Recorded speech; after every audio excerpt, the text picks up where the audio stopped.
Hi అండి, welcome to Shilpa thoughts. ఈరోజు మన ఛానల్లో పచ్చి పసుపు పులుసు ఎలా చేయాలో చెప్తాను. చాలా బాగుంటుంది. లాస్ట్ వరకు చూసి మీరు ట్రై చేయండి. దీనికోసం పచ్చి పసుపు పీల్ చేసి 3 కొమ్మలైతే తీసుకోండి. దీన్ని చిన్న చిన్న ముక్కలుగా కట్ చేసుకోండి. ఇవన్నీ ఇప్పుడు మిక్సీ వేయాలన్నమాట. ఒక అంగుళం ముక్క అల్లం తీసుకొని చిన్న చిన్న ముక్కలుగా కట్ చేసుకోండి. కొద్దిగా వెల్లుల్లిపాయలు నేను చూపిస్తున్నాను కదా, అలా ఒలిచి కొన్ని వలవన కొన్ని ఉంచుకోండి. పెద్ద ఉల్లిపాయ కట్ చేసుకొని ఉల్లిపాయలో 2 స్పూన్లు మాత్రం ఉల్లిపాయ ముక్కలు ఉంచుకోండి. మిగతా అంతా మిక్సీలో వేయాలన్నమాట. 2 స్పూన్లు ధనియాలు, 1 స్పూన్ జీలకర్ర కూడా తీసుకోండి. ఇప్పుడు ఎండుమిర్చి కూడా తీసుకోండి 3. ఇవే కారం అన్నమాట, మళ్ళీ కారం యాడ్ చేయము.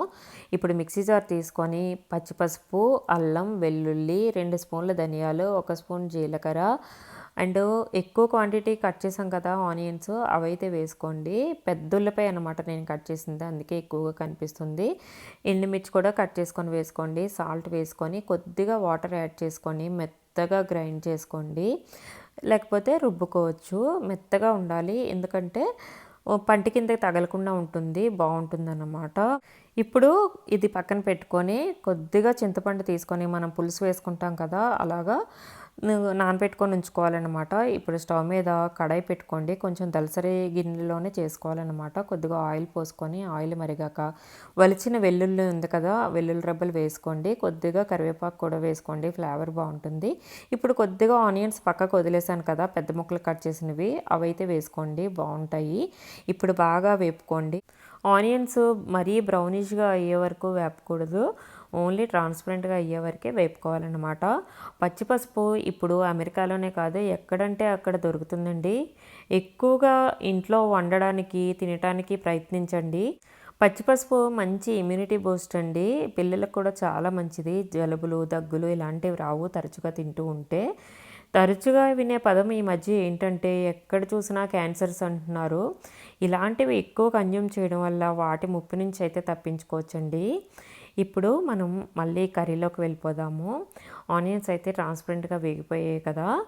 ఇప్పుడు మనము గ్రైండ్ చేసుకున్న మిశ్రమాన్ని అయితే ఇందులో వేసుకోవాలి. ఇందులో ప్రత్యేకంగా మళ్ళీ పసుపు అలాంటివి వేయ అవసరం లేదండి, ఇది సరిపోతుంది. కలర్ కానీ ఏదైనా టేస్ట్ కూడా చాలా బాగుంటుంది. ఒక్కసారి అయితే ట్రై చేయండి.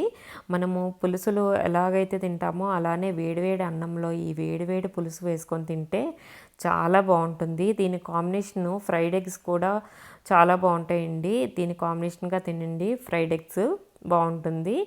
ఇప్పుడు దీన్ని బాగా వేపుకోండి. వేపుకున్నాక కొద్దిగా సాల్ట్ అయితే యాడ్ చేసుకున్నాను నేను. సాల్ట్ అయితే చూసుకోండి. ఇప్పుడు సిమ్లో పెట్టేసి మూత పెట్టేసి అప్పుడప్పుడు కలుపుకుంటూ ఉండండి, అడుగు పట్టేస్తూ ఉంటుంది. పైకి లైట్గా ఆయిల్ తేరుతుంది కొద్దిసేపు అయ్యేసరికి, అందాక అయితే వేపుకోవాలి మనము. ఈలోపు మనం చింతపండు గుజ్జు తీసేసుకోవచ్చు. గుజ్జు తీసుకున్న చింతపండు రసాన్ని కొద్దిగా వాటర్ యాడ్ చేసుకొని మనం పులుసులో అయితే ఎలా వేసుకుంటామో అలానే వేసుకోవాలి చింతపండు రసాన్ని. ఒక టిప్ చెప్తాను చూడండి, చింతపండు రసాన్ని ఎప్పుడు మొత్తాన్ని యాడ్ చేసేయకండి ఒకేసారి, కొద్ది కొద్దిగా యాడ్ చేసుకోండి. పులుపు ఎక్కువైనా తక్కువైనా మళ్ళీ అడ్జస్ట్ చేసుకోవచ్చు అనమాట. కొద్దిగా వేసుకొని బాగా కలుపుకున్నాను కదా. ఇప్పుడైతే నేను చూసుకున్నాను, పులుపు సరిపోయింది నాకైతే, అందు గురించే పక్కనే తీసింది ఇంకా పక్కనే వదిలేసాను అన్నమాట. మీ కన్సిస్టెన్సీకి తగ్గట్టు చిక్కగా కావాలంటే చిక్కగా, పల్చగా కావాలంటే పల్చగా పెట్టుకోండి. కానీ నా సజెషన్ ఏంటంటే చిక్కగానే బాగుంటుంది. ఒక 5 to 10 మినిట్స్ మధ్యలో బాగా మరిగిపోతుంది. మరిగిపోయాకైతే కొద్దిగా బెల్లం పొడి చల్లేసి ఆపేసేయండి, చాలా బాగుంటుంది. బెల్లం పొడి మాత్రం ఎక్కువగా చల్లుకోకండి, బాగుండదు, మరీ తీగా అయిపోతుంది అనమాట. ఇంకా అది పక్కన పెట్టేసుకున్నాం కదా, వాటిలోకి ఇప్పుడు ఫ్రైడ్ ఎగ్స్ కాంబినేషన్ చెప్తాను చూడండి. ఎగ్స్ బాగా బాయిల్ చేశాక ఒలుచుకున్నాక ఇలాగ ఘాట్లు పెట్టుకొని పసుపు, కారం, ఉప్పు బాగా వేసుకొని కలుపుకోండి. కొందరైతే ధనియా పొడి ఇవన్నీ వేస్తుంటారు, కానీ నాకు అవన్నీ ఇష్టం ఉండదు. ఇప్పుడు వాటిని ఇలాగ స్టవ్ మీద ఒక బాండి పెట్టుకొని ఆయిల్ వేసుకొని ఆయిల్ మరిగాక ఇలా వేపేసుకోండి ఫ్రైడ్ ఎగ్స్, అంతే సింపుల్గా అయిపోతాయి. ఎగ్స్ ఎప్పుడు ఘాట్లు పెట్టుకోవాలండి, లేకపోతే పేలుతాయి అన్నమాట. మరి బాగుంది కదా, ఫ్రైడ్ ఎగ్స్ బాగా వేపుకొని తీసేయండి. పసుపులుసు ఫ్రైడ్ ఎగ్స్ కాంబినేషన్ చాలా బాగుంటుంది. పసుపులుసు ఒకవేళ మిగిలిపోయినా సరే 2 days బాగుంటుందండి, ఫ్రిడ్జ్లో పెట్టుకోండి. మరి రెసిపీ నచ్చితే లైక్, షేర్, సబ్స్క్రైబ్ చేయండి.